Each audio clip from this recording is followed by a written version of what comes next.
बल्कि इन्होंने diesel, petrol, उर्वरक, खाद और बीज के दामों में वृद्धि करके किसानों की आय को और घटा दिया। तो मैं आप लोगों से ये कहना चाहता हूं कि सरकार के आने के बाद रसोई गैस जो 520 रुपए की थी उसको आज इन्होंने 900 के करीब कर दिया और डीजल और पेट्रोल के दाम तो सुरसा के बदन की तरह निरंतर बढ़ाते गए और आज आम आदमी महंगाई की मार से त्रस्त है। तो मैं कहना चाहता हूं कि दिल की हर आरज़ू मिट्टी में मिला देती है, तंगदस्ती हमें जीने की सजा देती है, जीने देती है न मरने की रजा देती है। कैसी है ये केंद्र की भाजपा की हुकूमत जो हंस हंस के सजा देती है। इन्होंने सजा देने के अलावा कोई काम नहीं किया और किसानों की एकता और कांग्रेस के द्वारा चलाए गए आंदोलन के कारण इन तीनों काले कानूनों को वापस लेना पड़ा।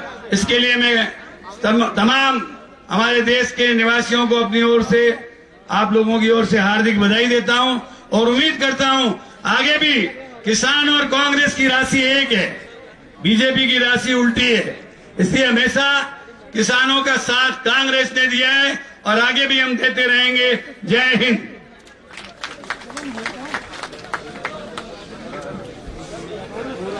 हमारे जननायक आ गए, तालियों की गड़गड़ाहट के साथ स्वागत करें जननायक अशोक गहलोत जी का।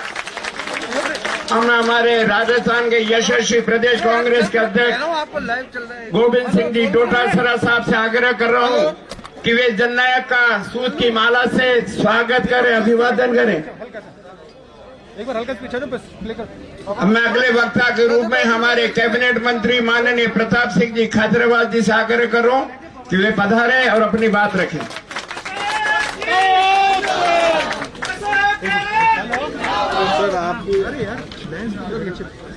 हमारे बीच में राजस्थान के लोकप्रिय मुख्यमंत्री आदरणीय अशोक गहलोत साहब, हमारे राजस्थान के प्रभारी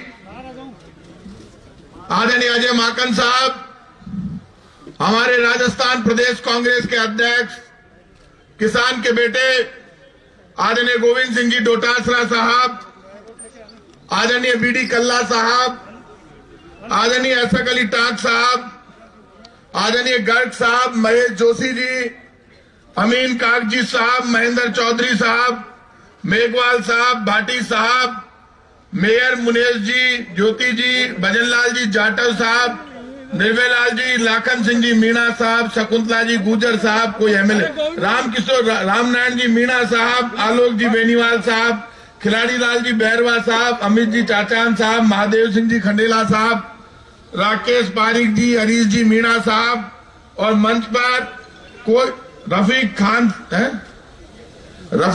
साहब, हेमाराम जी चौधरी साहब, बोलता जाओ मैं देख ही बन पाए सबने, कटारिया साहब और मंच पर विराजमान सभी मंत्रीगण, विधायक साथी और गहलोत साहब के चेहरे में सबको मान लीजिए पूरे राजस्थान के कार्यकर्ताओं,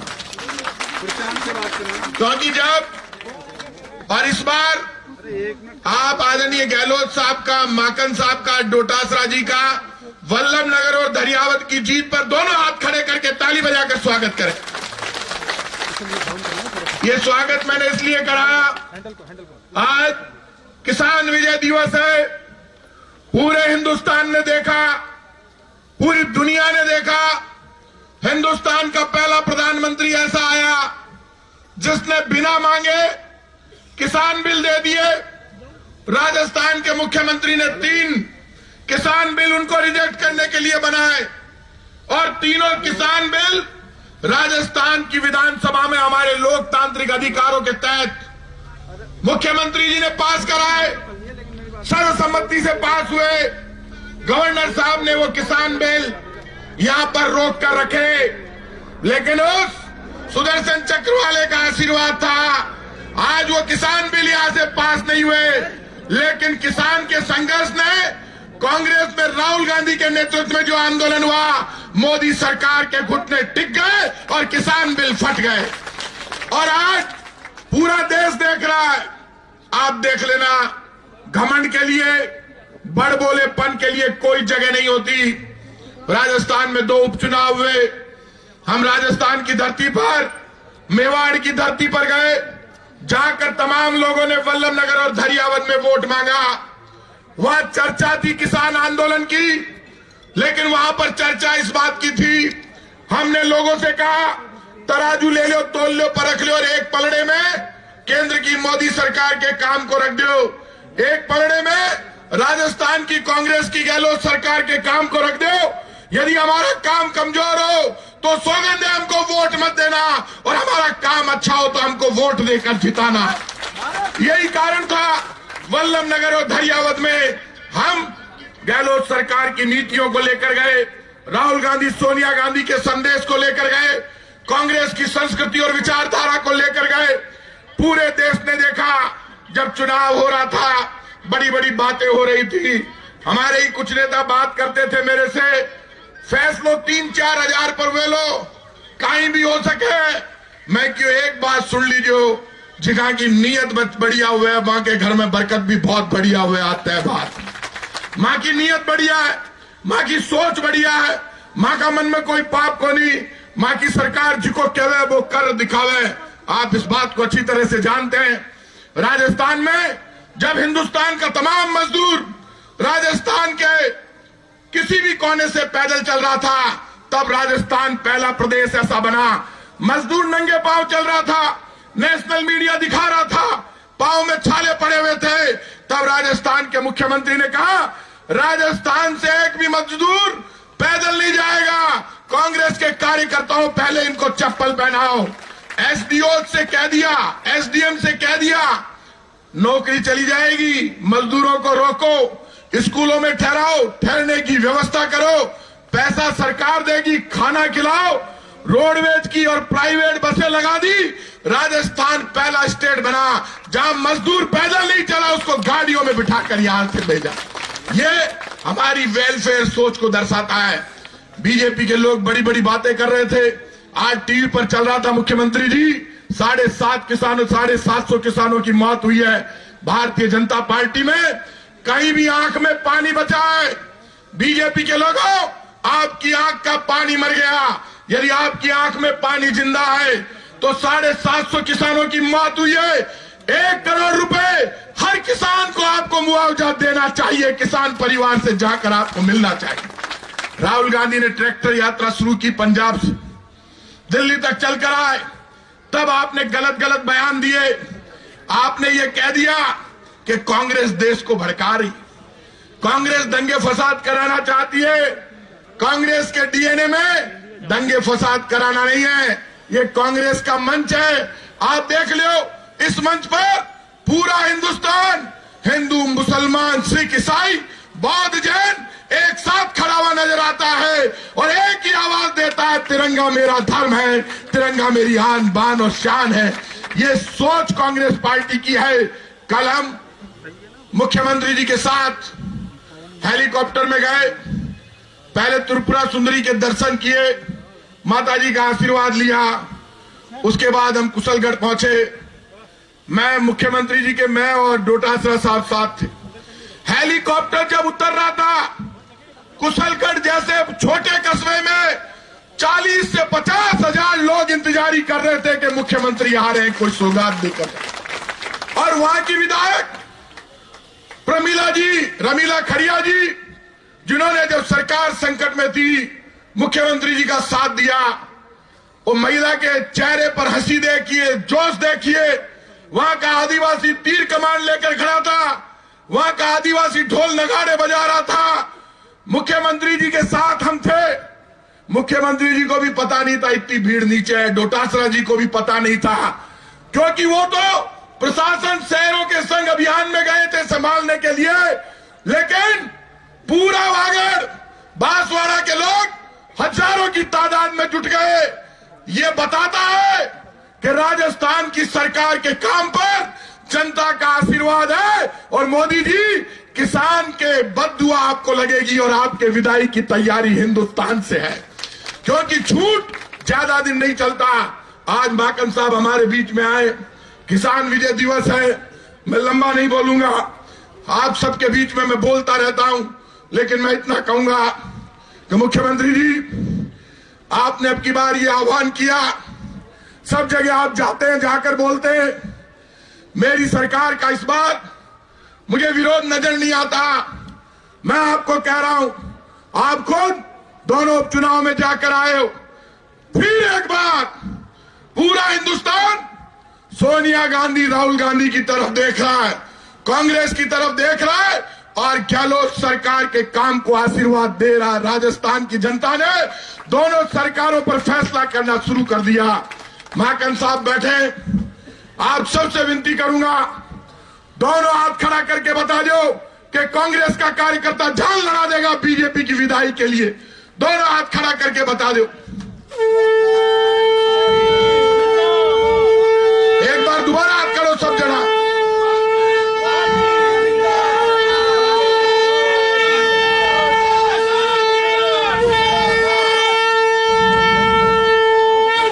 ये शंखनाद हुआ है। माकन साहब, पूरे देश में कांग्रेस की लोकसभा चुनाव में राजस्थान में दोबारा सरकार बनाएंगे और पूरे देश में मोदी सरकार के बीटा बिस्तर बांधने की शुरुआत राजस्थान से होगी। आप सबको बहुत बहुत धन्यवाद। जय हिंद।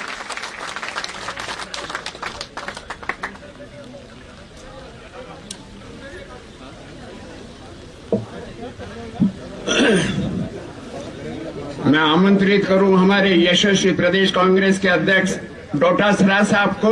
उससे पहले हेम सिंह जी हमारे सेवा दल के अध्यक्ष, माकन साहब को, सीएम साहब को और आपको एक चरखा भेंट करना चाहते हैं, कृपया अपनी सेवा दल।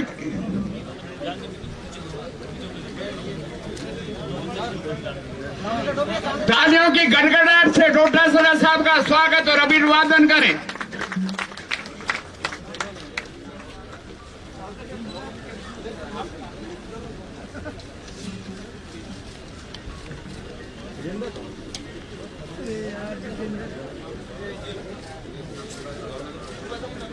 किसान विजय दिवस के ऊपर हमारे बीच में पधारे हमारे अखिल भारतीय कांग्रेस कमेटी के महासचिव, हमारे राजस्थान के प्रभारी परम आदरणीय अजय माकन साहब, हमारे राजस्थान सरकार के लोकप्रिय मुख्यमंत्री आदरणीय अशोक गहलोत जी, मंच पर विराजमान तमाम राजस्थान सरकार के मंत्री साहिबान, प्रदेश कांग्रेस कमेटी के पदाधिकारीगण, तमाम चुने हुए कांग्रेस पार्टी के जनप्रतिनिधिगण, एमएलए साहिबान, कांग्रेस पार्टी के वरिष्ठ कार्यकर्ता, नेता, किसान भाइयों, पत्रकार बंधुओं, सबसे पहले हम उन शहीद किसानों को हमारी श्रद्धांजलि अर्पित करते हैं, उनको नमन करते हैं, जिन्होंने 12 महीने से ज्यादा लंबा संघर्ष करने के दौरान इस जंग को जीतने के लिए अपनी शहादत दे दी। उन शहीदों को, शहीद किसानों को नमन है। उन किसानों को जिन्होंने लंबा संघर्ष किया और ये विजय हासिल की, उनका बहुत बहुत साधुवाद, धन्यवाद, आभार। ये लड़ाई और ये जीत, लड़ाई किसान ने लड़ी, अन्नदाता की जीत हुई, धरती माता की जीत हुई, भारत माता के सपूतों की जीत हुई, मोदी जी और अमित शाह का अहंकार हारा, उनका षड्यंत्र परास्त हुआ और आज हम किसान के साथ खड़े होकर के जो विजय दिवस मना रहे हैं, ये उस किसान की जीत है, उसकी मेहनत है, उसका संघर्ष है, जिसने कभी भी हार नहीं मानी।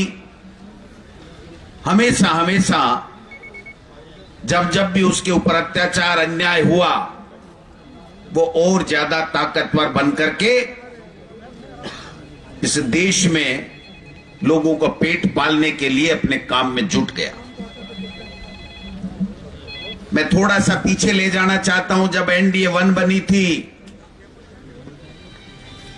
देश के प्रधानमंत्री नरेंद्र मोदी जी बने। आप सबसे पूछना चाहता हूं, उन्होंने सबसे पहला काम क्या किया?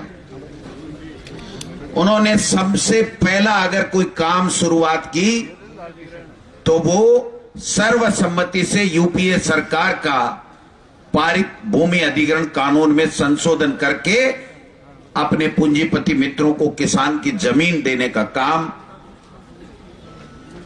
हाथ में लिया। और भूमि अधिग्रहण कानून के लिए किसान ने अपनी लड़ाई लड़ी। कांग्रेस पार्टी राहुल गांधी जी के नेतृत्व में पूरे देश में उनके साथ में कंधे से कंधा मिला करके उस लड़ाई में साथ दिया और जीत उस किसान की हुई जो चाहता था कि जब यूपीए सरकार ने सर्वसम्मति से किसान के हित में, जिसमें बीजेपी भी सहमत थी, तमाम हिंदुस्तान की पॉलिटिकल पार्टियां जब सहमत हैं और जो कानून पारित हो गया तो उसको मोदी जी क्यों बदलना चाहते हैं, ये सबके समझ में आ गया था। पहले दिन से देश के प्रधानमंत्री की और केंद्र की सरकार की किसान विरोधी नीति रही। जो वादे सरकार बनने से पहले उन्होंने किए थे उस पर कोई काम नहीं किया। किसान को कहा था कि स्वामीनाथन की रिपोर्ट लागू करेंगे। किसान से वादा किया था कि तुम्हारी आमदनी दुगनी करेंगे। किसान को वादा किया था कि किसान को मिलने वाले डीजल और पेट्रोल पे वेट कम करेंगे। किसान से वादा किया था कि तुम्हारी जो खाद बीज है, उर्वरक है, उसके ऊपर हम लोग टैक्स कम करेंगे। किसान से वादा किया था कि तुम्हारे जितने भी उपकरण खेती के काम में आते हैं उसके ऊपर हम टैक्स हटाएंगे।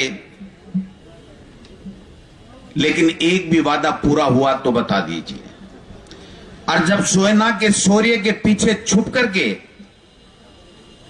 और जब दोबारा वो सत्ता में आ गए तो एनडीए 1 के अंदर रची गई साजिश, जिसके तहत किसान की जमीन के साथ साथ में किसान के जमीन में होने वाली पैदावार, उसकी उपज, अनाज के ऊपर कब्जा करने की साजिश के तहत बड़े बड़े उद्योगपतियों से चुनावी चंदे लेकर के बंद कमरे में किए गए वादे के मुताबिक उन्होंने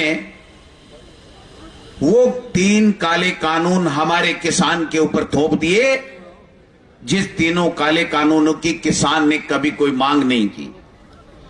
ये जो तीनों काले कानून लाए गए, न लोकसभा में कभी किसी जनप्रतिनिधि ने मांग की, न राज्यसभा में कभी किसी ने मांग की, न किसी भी राज्य की किसी भी विधानसभा में किसी भी जनप्रतिनिधि ने, चाहे वो कोई भी पॉलिटिकल पार्टी का हो, उसने वो कभी मांग नहीं की। और न किसान नेताओं ने कभी मांग की, न किसान संघर्ष समितियों ने मांग की। केवल और केवल अगर ये 3 काले कानून किसी की उपज है तो वो मोदी जी, अमित शाह, उनकी सरकार, उनके चंद मित्र, जिनको किसान की पैदावार के ऊपर कब्जा कराने का षड्यंत्र इस कानून को लाने से पहले चुनावी चंदे के रूप में उनसे प्रतिफल वसूल करके जो वादा किया गया था, उस वादे की क्रियान्विति उन्होंने 3 काले कानून लाकर के की। किसान ने कहा कि हमें नहीं चाहिए आपके कानून। नहीं मानी केंद्र की सरकार। किसान आंदोलन के बाध्य हुआ। आंदोलन की शुरुआत हुई। हमारे नेता राहुल गांधी जी और सोनिया गांधी जी ने कहा कि जब जब भी किसान के ऊपर विपदा आई है, जब जब भी किसान के साथ की आवश्यकता पड़ी है, कांग्रेस पार्टी और कांग्रेस और किसान का चोली दामन का साथ है, हम किसान के साथ में खड़े हैं। हम सब देख रहे थे, नॉन पॉलिटिकल कार्यक्रम था, नॉन पॉलिटिकल आंदोलन था, लेकिन हमेशा कांग्रेस पार्टी के हमारे नेता राहुल गांधी जी एक बात कहते थे कि किसान के साथ में बहुत बड़ा धोखा है, बहुत बड़ी साजिश है। मैं गारंटी के साथ कह सकता हूं कि ये कानून कभी ठहर नहीं सकता। इस कानून को मोदी जी को वापस लेना ही पड़ेगा। आप उनके वीडियो उठा करके देख लीजिए।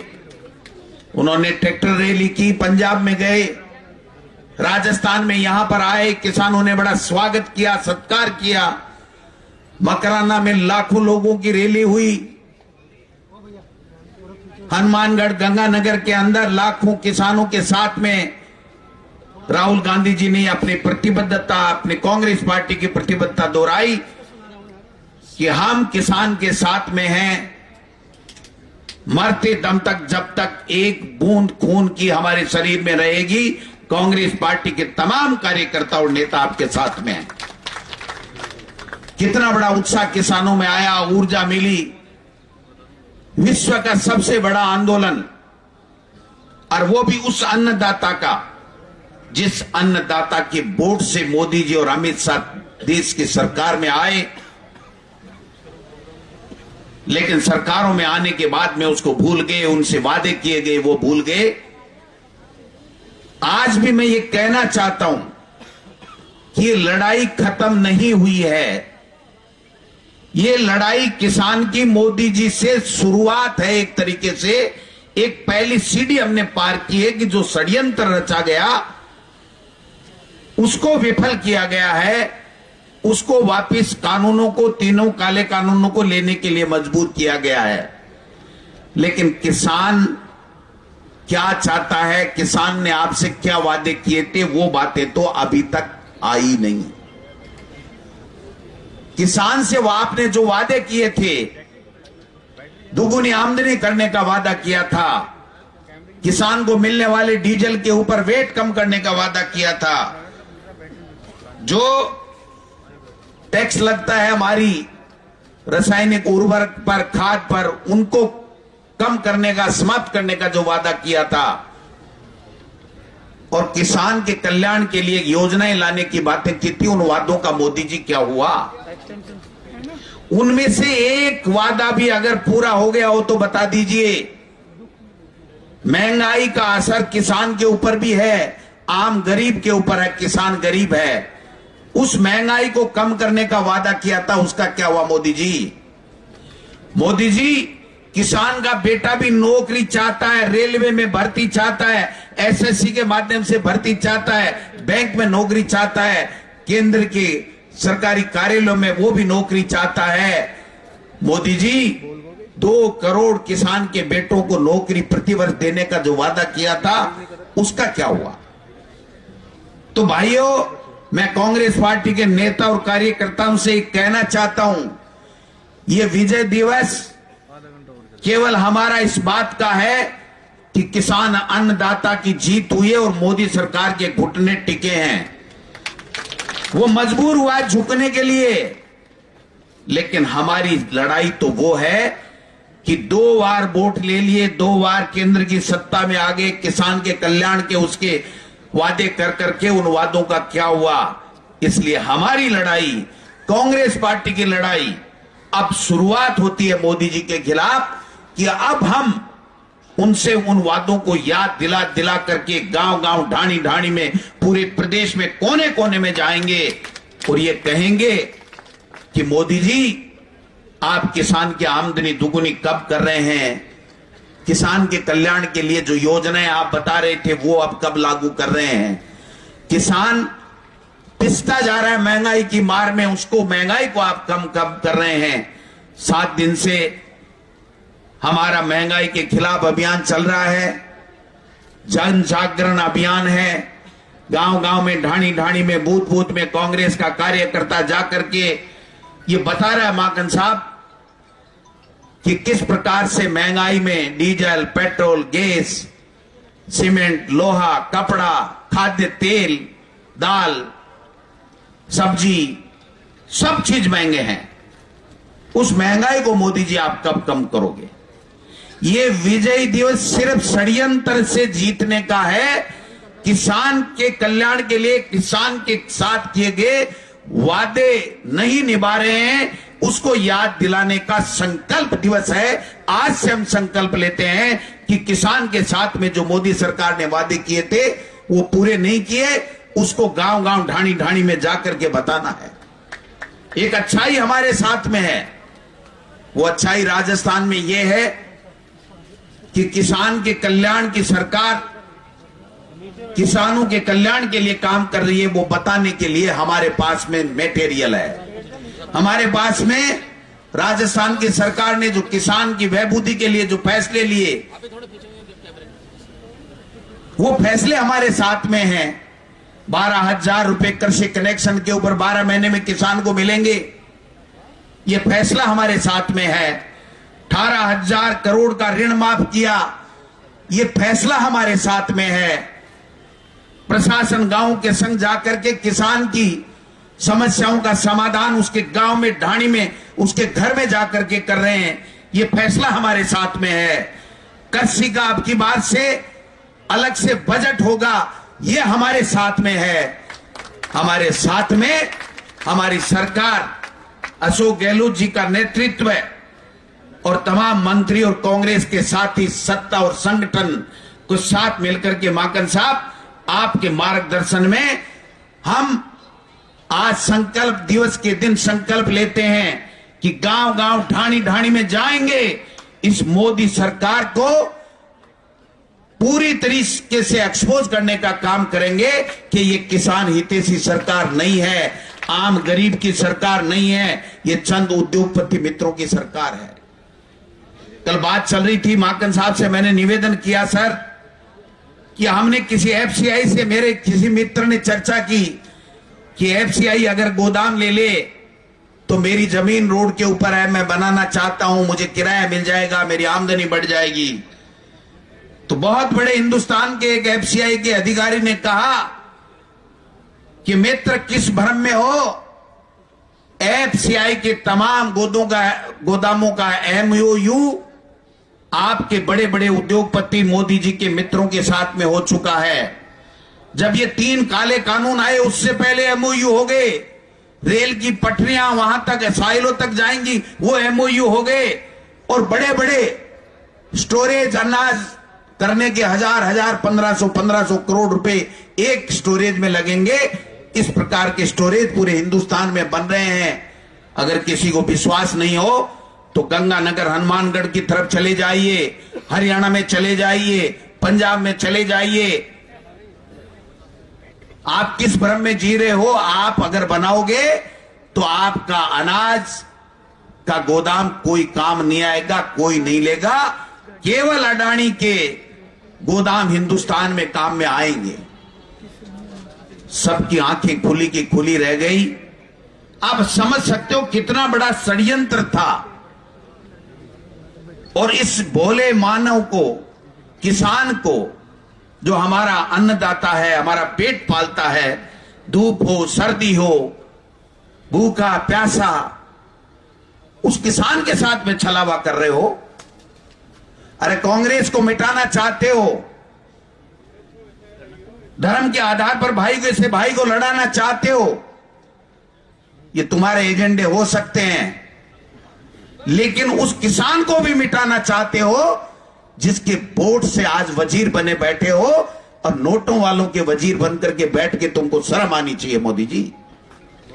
ये बात हमको गांव गांव ढाणी ढाणी में कहनी पड़ेगी। ये किसान की जीत है। कांग्रेस की जीत तब होगी जब किसान को उससे किए गए मोदी जी के वादे वो हम अगर पूरे करवा देते हैं या फिर उनको सत्ता से हटा देते हैं, तब जाकर के कांग्रेस की जीत होगी। ये दिमाग में आपको और हमको रखना पड़ेगा। मैं ज्यादा लंबा चौड़ा नहीं बोल करके इतना ही निवेदन करना चाहूंगा। आज हम सब लोग किसान के विजय दिवस में शामिल हुए हैं। गांव गांव में ढाणी ढाणी में जाना पड़ेगा, नेताओं को जाना पड़ेगा, हम सबको जाना पड़ेगा, और हम सब जा करके किसान को ये कहेंगे कि हम जो तुम्हारे हकों की लड़ाई है उसके साथ में हम आपके साथ में खड़े हैं, आपको आपका अधिकार दिला के रहेंगे। और जो सरकार, केंद्र की सरकार अगर आपको अपना हक नहीं देगी तो सरकार को 2024 में उखाड़ फेंकेंगे। ये सारा का सारा काम हम कांग्रेस के कार्यकर्ताओं, नेताओं को करना पड़ेगा। अगर हमने इसमें थोड़ी बहुत भी चूक कर ली तो इतिहास हमको माफ नहीं करेगा कि वो कांग्रेस पार्टी के सिपाही हैं ये लोग, जिस कांग्रेस पार्टी ने इस देश को लड़ करके, शहादत करके और अपनी आजादी दिलाई। ये वो कांग्रेस के लोग हैं जिनके नेताओं ने देश की एक और अखंड रखने के लिए, चाहे इंदिरा जी हो, चाहे राजीव जी हो, शहीद हो गए। उस कांग्रेस पार्टी के हम लोग सिपाही हैं। हम उस कांग्रेस पार्टी के सिपाही हैं जो राहुल गांधी जी के नेतृत्व में डरो मत, डट के खड़े रहो और किसान के साथ, मजदूर के साथ, गरीब के साथ डट करके मुकाबला करो। और इन केंद्र में बैठे हुए जो बड़े लोगों के दलाल हैं, इनसे डरने की कतई आवश्यकता नहीं है। चाहे ईडी आ जाए, सीबीआई आ जाए, इनकम टैक्स आ जाए, कोई फर्क नहीं पड़ता है। अरे हमसे क्या ले जाएगा? किसान से क्या ले जाएगा? गरीब से क्या ले जाएगा? कांग्रेस के पास तो 70 साल में एक एक ब्लॉक में ऑफिस नहीं है। तुम्हारे तो 7 साल के अंदर 100 करोड़ के ऑफिस आपने दिल्ली में बना लिए। हर ब्लॉक के अंदर 5-5 करोड़ के, हर जिले में 10-10, 15-15 करोड़ के ऑफिस आप बना रहे हो। आपको डरना पड़ेगा क्योंकि चोरी का पैसा ला करके आप अपने काम में ले रहे हो। कांग्रेस ने अभी कभी ऐसा नहीं किया। इसलिए मैं ज्यादा लंबा चौड़ा नहीं बोल करके माननीय माकन साहब से हम लोग मार्गदर्शन लेंगे। इनके मार्गदर्शन में हम कांग्रेस पार्टी को मजबूत करेंगे। किसान के साथ कंधे से कंधा मिला करके हमारी सरकार की योजनाओं को गांव-गांव, ढाणी-ढाणी में पहुंचाएंगे। लोगों को ज्यादा से ज्यादा हमारी सरकार जो आपके आशीर्वाद से बनी है उसकी योजनाओं का लाभ मिले और केंद्र सरकार की गलत नीतियों से जो नुकसान हो रहा है उसका डट करके मुकाबला करें, जिससे कभी न कभी इनके होश आए। और अगर होश नहीं आए तो इनको सत्ता से हम सब लोग मिलकर के बाहर करें।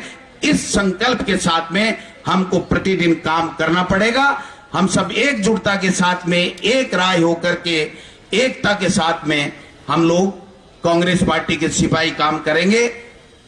धन्यवाद। जय हिंद, जय भारत।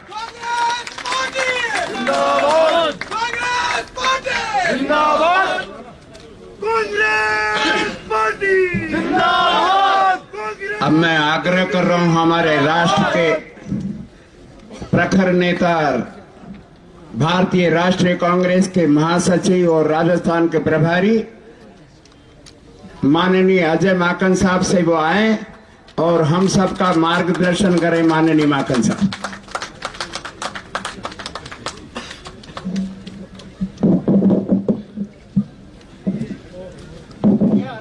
राजस्थान के हमारे बहुत ही लोकप्रिय मुख्यमंत्री अशोक गहलोत साहब, राजस्थान कांग्रेस के अध्यक्ष भाई गोविंद सिंह दोतासरा जी, यहां पर उपस्थित कांग्रेस पार्टी के तमाम पदाधिकारीगण, हमारे अग्रिम संगठनों के तमाम पदाधिकारीगण, राजस्थान मंत्रिमंडल के तमाम सदस्यगण, विधायकगण, यहां पर उपस्थित तमाम कांग्रेस के साथियों, भाई और बहनों, आप सब लोगों का किसान विजय दिवस के उपलक्ष्य में मैं हार्दिक स्वागत करता हूं। और ये किसान विजय दिवस जब हम यहां पे मना रहे हैं तो मैं आपको बताना चाहता हूं, आपको खुशी होगी कि आप लोगों के तार पूरे हमारे देश के अंदर लाखों करोड़ों कांग्रेस के साथियों के साथ तार जुड़ रहे हैं, जो कि पूरे हिंदुस्तान के अंदर किसान विजय दिवस इसी वक्त, इसी समय के ऊपर हम सब लोग मना रहे हैं। और ये दोतासरा जी ने सही कहा कि ये किसान विजय दिवस किसानों की विजय है, किसानों की जीत है, उनके संघर्ष की जीत है। जो 700 से अधिक किसान शहीद हुए हैं, उनकी शहादत के ऊपर फूल एक तरीके से चढ़ाया जा रहा है, ये उनकी जीत है। उनको नमन करते हुए हम ये जीत मना रहे हैं। साथियों, मैं आपको याद दिलाना चाहता हूं, 14 जनवरी को राहुल गांधी जी ने पंजाब की यात्रा करी, ट्रैक्टर के ऊपर गए, वहां के किसानों से मुलाकात करी और एक बयान उन्होंने दिया जो ऐतिहासिक बन गया। राहुल गांधी जी ने कहा कि मेरी बात नोट कर लें आप, और नोट कर ले मेरी बात कि सरकार को मजबूर होना पड़ेगा कि ये तीनों काले कानूनों को वापस लिया जाए। ये 14 जनवरी आज से लगभग 9-10 महीने पहले राहुल गांधी जी ने कहा और अब जाकर के ये सच हो रही है।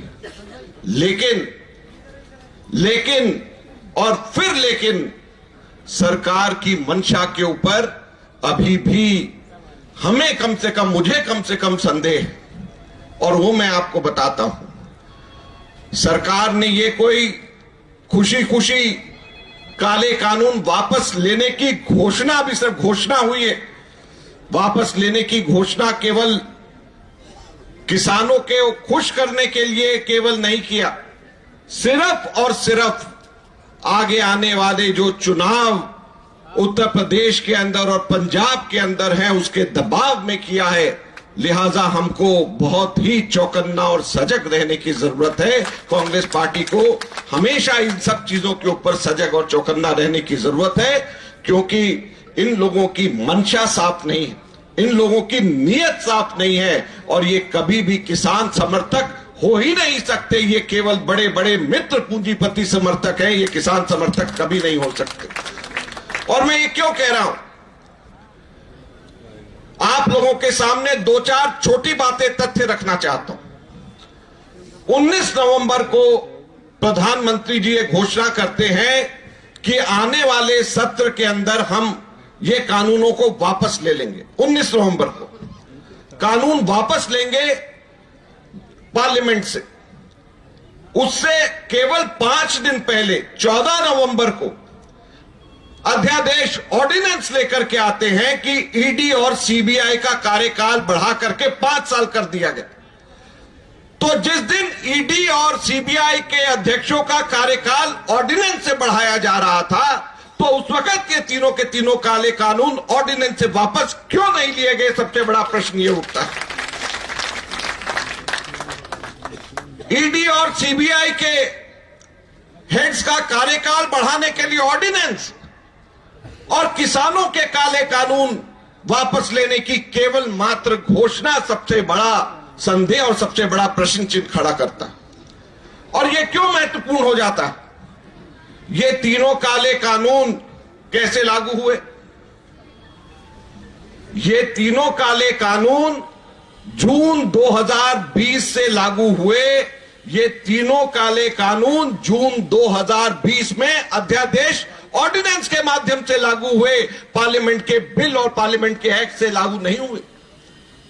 तो जो काले कानून ऑर्डिनेंस और अध्यादेश के माध्यम से लागू हो सकते हैं, वो काले कानून ऑर्डिनेंस और अध्यादेश से वापस क्यों नहीं हो सकते? आज सबसे बड़ा प्रश्न चिन्ह ये उठता है। और इसलिए हम कहते हैं कि लागू तो ऑर्डिनेंस से, और वापस आप पार्लियामेंट में चर्चा की बात करते हैं। 5 दिन पहले ईडी और सीबीआई के अध्यक्ष को कार्यकाल बढ़ाने तो आप ऑर्डिनेंस की बात करते हैं, लाखों करोड़ों किसानों के हकों की, हितों की बात वाले कानून को वापस, आप उनके हित को खत्म करने वाले कानून को वापस लेने की बात कहते हैं, हम पार्लियामेंट से लेकर के आएंगे। तो ये जो बातें, जो ये कार्य कर रहे हैं, हम लोगों को एक एक कदम के ऊपर इनकी नजर है। और मैं ये आज कहना चाहता हूं भाजपा के नेताओं को, प्रधानमंत्री जी को, कि कांग्रेस पार्टी का इतिहास उठा करके देख लें, हमारे राहुल गांधी जी का इतिहास उठा करके देख लें। जहां पर भी किसानों के हितों पे वार होगा, राहुल गांधी जी के नेतृत्व में कांग्रेस पार्टी सड़क में, संसद के अंदर हर तरीके से आपके खिलाफ में उतर करके किसानों के हितों के अंदर उनकी लड़ाई लड़ने के लिए तैयार रहेगी। हम पीछे हटने वाले नहीं हैं। यही कहने के लिए आज कांग्रेस के तमाम साथी आज पूरे देश भर के अंदर सड़क के ऊपर उतर रहे हैं। हम ये विजय दिवस जरूर मना रहे हैं, लेकिन साथ में ये भी हम कह रहे हैं कि हम आगे के लिए चौकन्ने रहेंगे, ध्यान से रहेंगे अगर कहीं पर भी किसान के हितों पे वार होगा तो कांग्रेस पार्टी का एक एक कार्यकर्ता खड़े होकर के सड़क पे लड़ेगा और किसानों के हितों की रक्षा करेगा। धन्यवाद। जय हिंद, जय भारत।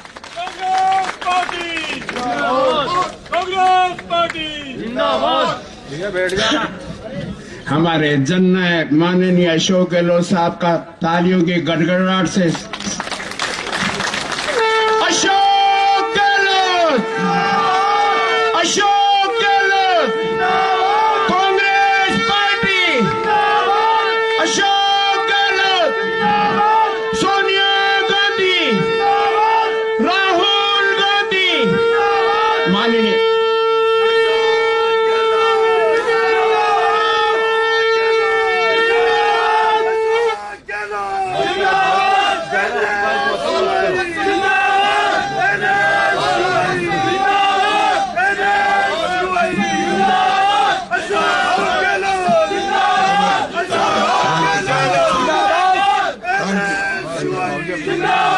हमारे प्रभारी महामंत्री अजय माकन जी, प्रदेश के अध्यक्ष गोविंद सिंह दोतासा जी, हमारे वरिष्ठ नेता बीडी कल्ला साहब, लालचंद कटारिया जी, प्रताप सिंह जी खाचरियावास, भंवर सिंह जी भाटी, सुभाष जी गर्ग, भजनलाल जी जाटव, गोविंद मेघवाल, हेमाराम जी चौधरी साहब, महादेव सिंह जी खंडेला, दानिश अबरार साहब, आमीन कागजी जी, श्रीमती गंगा देवी जी विधायिका जी, गायत्री देवी जी विधायक सारड़ा, हमारे चीफ व्हिप महेश जोशी जी, राकेश पारिक जी विधायक, किरणीलाल जी बैरवा, आलोक बेनीवाल जी, किशन राम जी विश्नोई, जवाहरलाल जी मीणा, लाखन सिंह जी, हरीश मीणा जी, मुनेश गुजर जी, महापौर साहिबा, रफीक खान साहब, शकुंतला रावत जी, हाकम अली जी,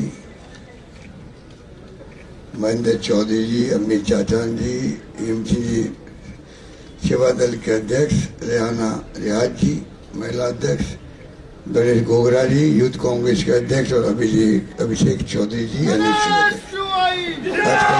साहब, डॉक्टर करणजीत यादव, खानू खान जी बुधवाली, गोपाल मीणा जी, रामनाथ जी, हमारे वरिष्ठ नेता मीणा जी, उप जिला प्रमुख मोहन डागर जी, वाजिद अली जी, संदीप यादव जी और सभी वरिष्ठ नेतागण, पदाधिकारीगण, भाई और बहनों और नौजवान साथियों, मेरे पूर्व वक्ताओं ने आपको ये विजय दिवस के रूप में जो हम बैठे हैं आज, जिसके लिए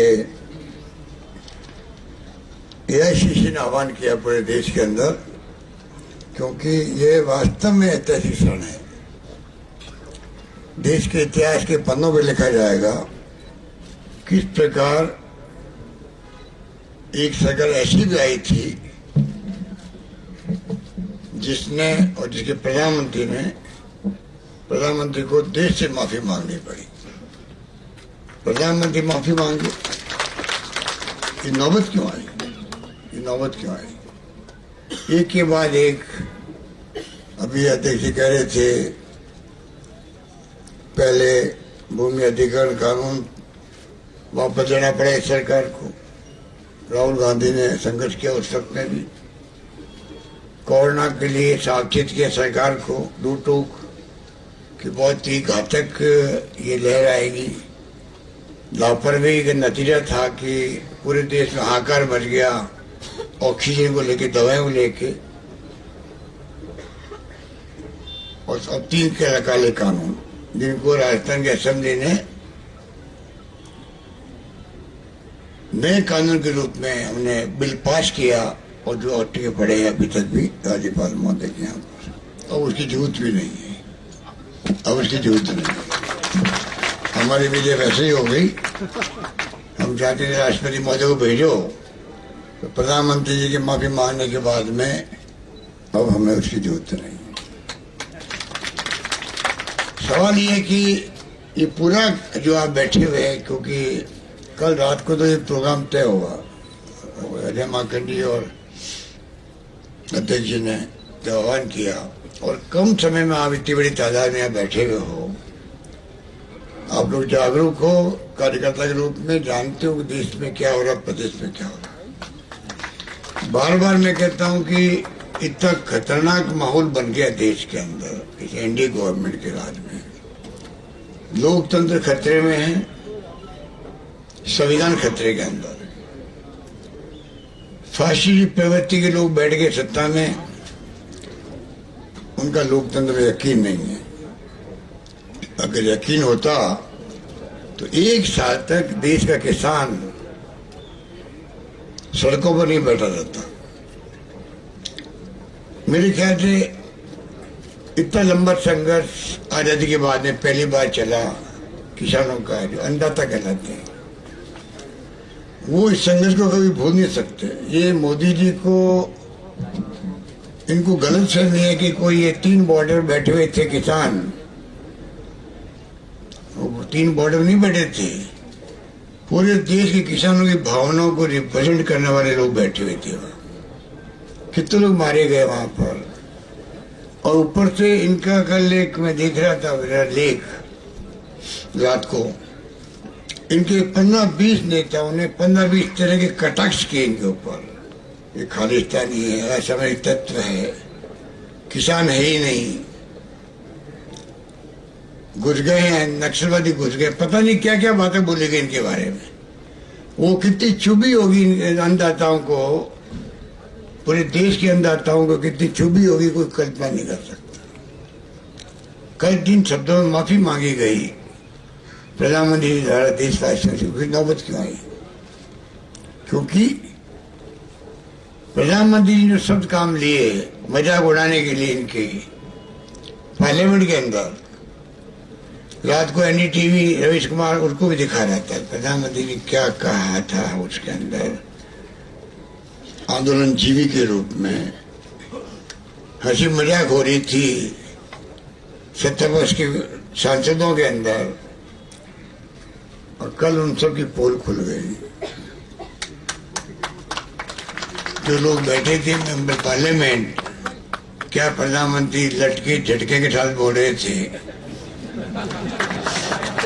जो बोलते हैं हमेशा बोलते हैं, और कल वो लटके झटके गायब थी।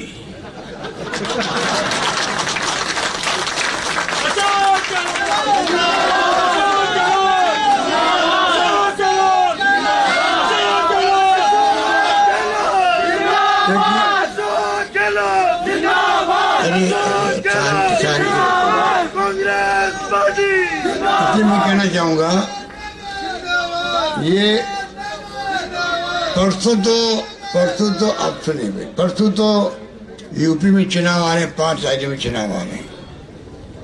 सरकार घबराई हुई है। 5 राज्यों में इनकी स्थिति क्या रहेगी समय बताएगा, क्योंकि पिछली बार भी धोखे से सरकारें बनाई थी इन्होंने। मणिपुर में सरकार बन रही थी कांग्रेस की, इन्होंने एयरपोर्ट से उठा लिया विधायकों को। जो इनकी हरकतें हो रही है देश के अंदर कानून के, लोकतंत्र के नाम पे, और जीत गए, सरकार बना दी। और सवाल फटाफट राज्यपाल महोदया ने बुला के शपथ दिला दी। वो मणिपुर, गोवा के अंदर सरकार बन रही थी, वहां पे भी इस प्रकार की हरकत की गई। उत्तराखंड के अंदर हम देखा क्या हुआ तमाशा, बाद में सरकार इनकी बनी तब भी। और आप देखेंगे पंजाब हो या यूपी के चुनाव भी आएंगे, ये तमाम जगह इनकी हालत हो रही खराब। अब उससे अंदाज लगा लो, कभी आपने देखा देश के प्रधानमंत्री डेरा डालेंगे यूपी में 3 दिन तक, साथ में खबर आती है कि बीजेपी ने 3 भागों में बांट दिया यूपी को बूथ मैनेजमेंट के लिए। कौन कौन? एक संभाग में तो होंगे जेपी नड्डा साहब जो उनके राष्ट्रीय अध्यक्ष, एक संभाग में होंगे रक्षा मंत्री जो पूर्व मुख्यमंत्री थे राजनाथ सिंह जी साहब, और एक संभाग में होंगे गृह मंत्री अमित शाह, जो अपने आप को नए चाणक्य रूप में कहलाते थे। और वो उनका चाणक्य पढ़ा चला गया कलकत्ता में वेस्ट बंगाल के अंदर।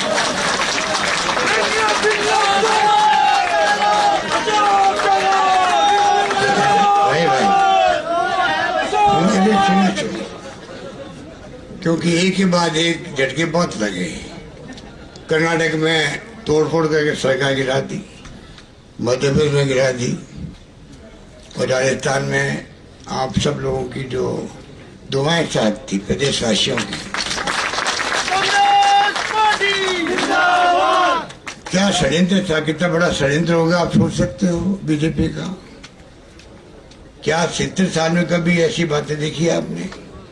कितने हमारे मंत्रियों के इस्तीफे हुए केंद्र के अंदर।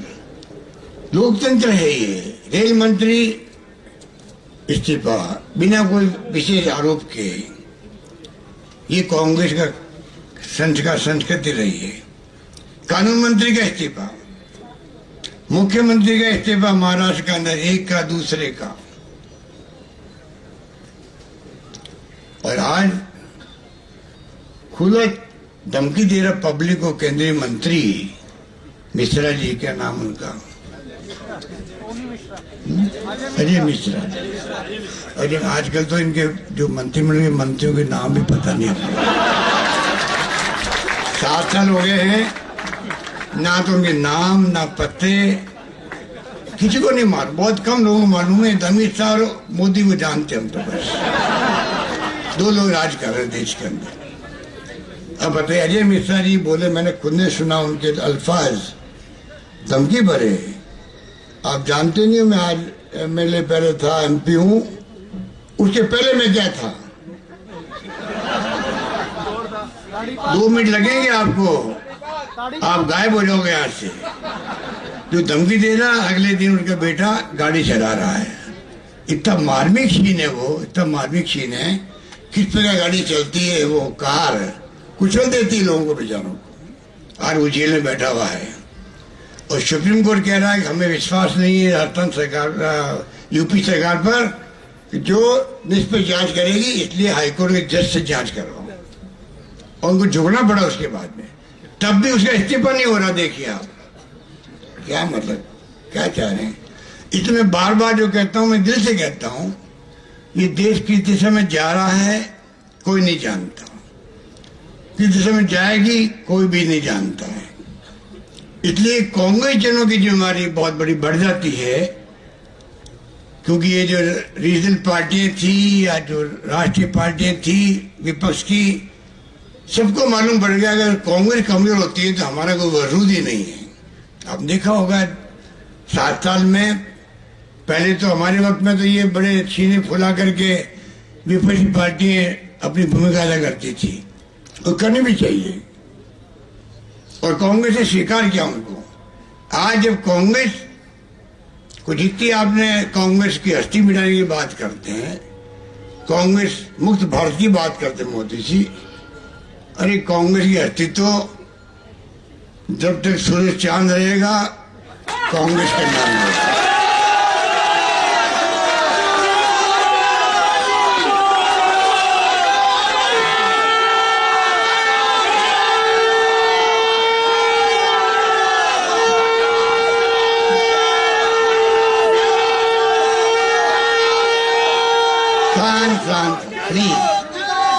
अरे अभी और भी कई काम भैया, जिस काम के लिए अजय माकन जी आए हैं वो काम भी करना है इनको।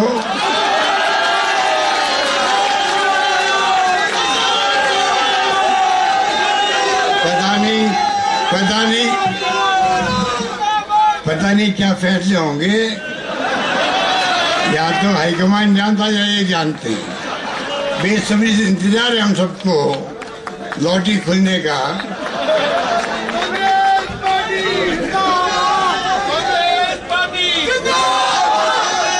तो आपको मैं कहना चाहूंगा कि कई उतार चढ़ाव देखे कांग्रेस ने। घबराने की बात नहीं, हम विचारधारा की लड़ाई लड़ते हैं देश के अंदर। हमारी कोई दुश्मनी ना RSS से है ना बीजेपी से है, हमारी लड़ाई विचारधारा की है। ये देश को गुमराह करके सत्ता में आए हुए लोग हैं, क्योंकि धर्म के नाम पे, जाति के नाम पे आप देखते हो कि 2 मिनट लगते हैं भड़काने के अंदर लोगों को। मैं कई बार कहता हूँ आग लगाना बड़ा आसान काम होता है, आग लग जाती है तो बुझाने बहुत वक्त लगता है। ये स्थिति है। धर्म के नाम पे राजनीति कर रहे हो और बड़े बनते हो, कम कामयाब हो गए भारी बहुमत से। अरे क्या बात करते, धर्म के नाम पे कोई भी बात करेगा, जाति के नाम बात करेगा तो इस देश के संस्कार जाति के अंदर, वर्ग के अंदर, धर्म के अंदर, ये कोई आपकी विजय है क्या? आप अगर आप हिम्मत है तो आरएसएस, मैंने पहले भी एक बार कहा था, आर्य महाकंड जी की मौजूदगी में कह रहा हूं, हिम्मत है तो आरएसएस की तो आपकी जमात जो है वो नाटक करती है सांस्कृतिक दल के नाम पे, सांस्कृतिक संस्था। हमारे कोई राजनीति मतलब ही नहीं है, कहते ये हैं, और समाज के अंदर गुमराह करके लोगों को सपोर्ट करते हैं भारतीय जनता पार्टी। आज सरकार भारतीय जनता पार्टी की नहीं है, वो तो फेल हो चुकी है, खाली नाम मात्र की है। राज कौन कर रहा है? आरएसएस राज कर रहा है। तो खुले रूप में क्यों नहीं कहते? आरएसएस का एक प्रचारक देश का प्रधानमंत्री है, क्यों नहीं कहते हैं लोग? बीजेपी का कवच क्यों पहन रखा है इन लोगों ने, क्यों पहन रखा है? हिम्मत है तो आरएसएस बीजेपी को अपने अंदर मिला ले, मर्ज कर ले, लड़े देश के अंदर, देशवासियों कहे, हम कहेंगे हमारी विचारधारा ये, इनकी विचारधारा ये है। आप छिपके वार क्यों करते हो? देशवासियों को गुमराह क्यों करते हो? कुछ रूप में आप सरकार में आए हो, बैठे हो, जनता फैसला कर दे कि कौन क्या कह रहा है। अभी आप अलग अलग रूप दिखा करके आप देश को गुमराह कर रहे हो, सत्ता मानना चाहते हो और आए हो। इसलिए मैं कहना चाहूंगा कि किसानों का आंदोलन, किसानों को खूब बदनाम करने की कोशिश की गई। मैं आप सबकी ओर से, प्रदेशवासियों की ओर से, मुख्यमंत्री होने के नाते उनको सलाम करता हूं, कितनी तकलीफ पाके उन्होंने संघर्ष किया। वहां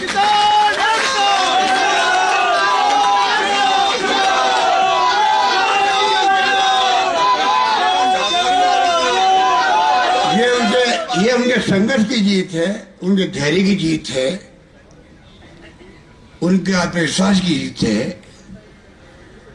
जिस रूप में संघर्ष किया है, धैर्य रखा है, कितना बदनाम करे सरकार खुद उनको, उसके बावजूद हिम्मत नहीं हारे वो लोग।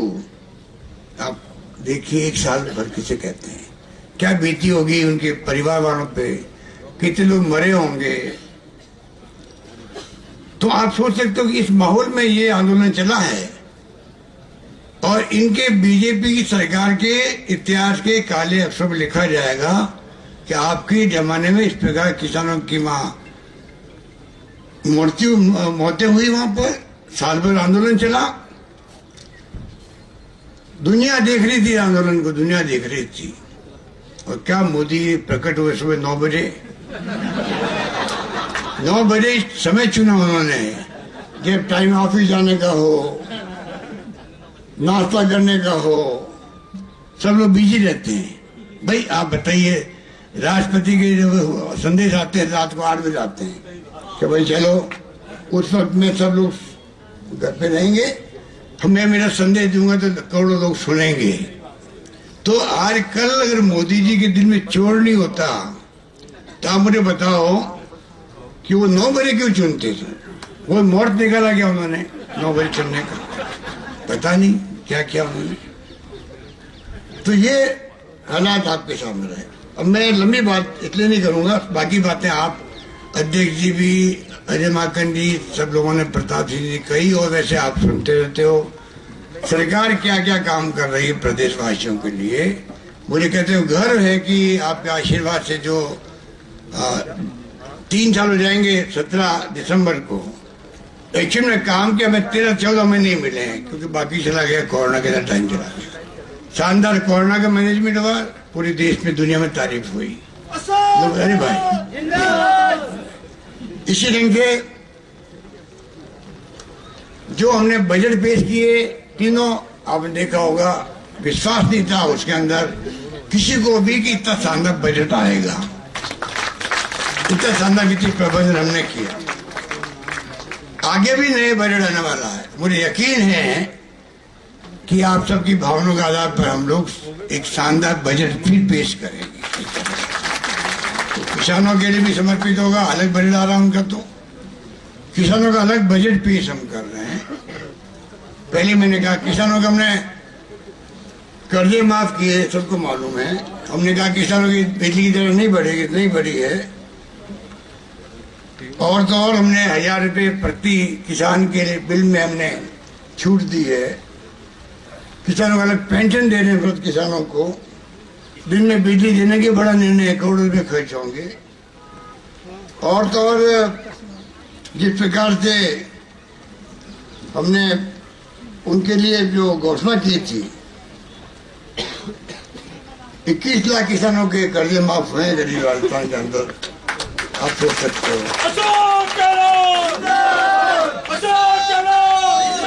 तो ये लंबी बातें हैं।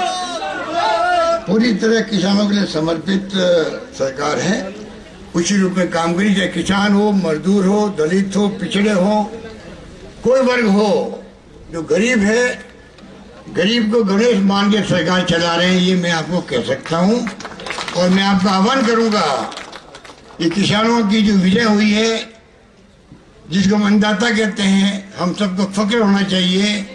ये देश के किसान मजबूत है। सबक सिखाया टाइम पे चेतनी सरकार के लोग, वरना तमिलनाडु किसान आए थे दिल्ली के अंदर, नग्न होकर प्रदर्शन किया उन्होंने राष्ट्रपति भवन तक। इनको समझना चाहिए था। महाराष्ट्र के किसान चाहे किसी पार्टी के थे, पैदल आए, गांव-गांव से बंबई तक आए, पैरों में छाले पड़ गए थे। क्या इन्होंने देखा नहीं वो दृश्य? पूरे देश के किसानों ने इस संघर्ष का साथ दिया है, डायरेक्टली इनडायरेक्टली। सरकार को समझ में आई नहीं, अब सरकार को भुगतना पड़ेगा। आज नहीं तो कल भुगतना पड़ेगा, मैं कह सकता हूँ। यही बात करता हुआ आप सब पधारे, उसके लिए आपका शुक्रिया। प्रदेश कांग्रेस के अध्यक्ष जी को बहुत बहुत धन्यवाद। धन्यवाद। जय हिंद। धन्यवाद।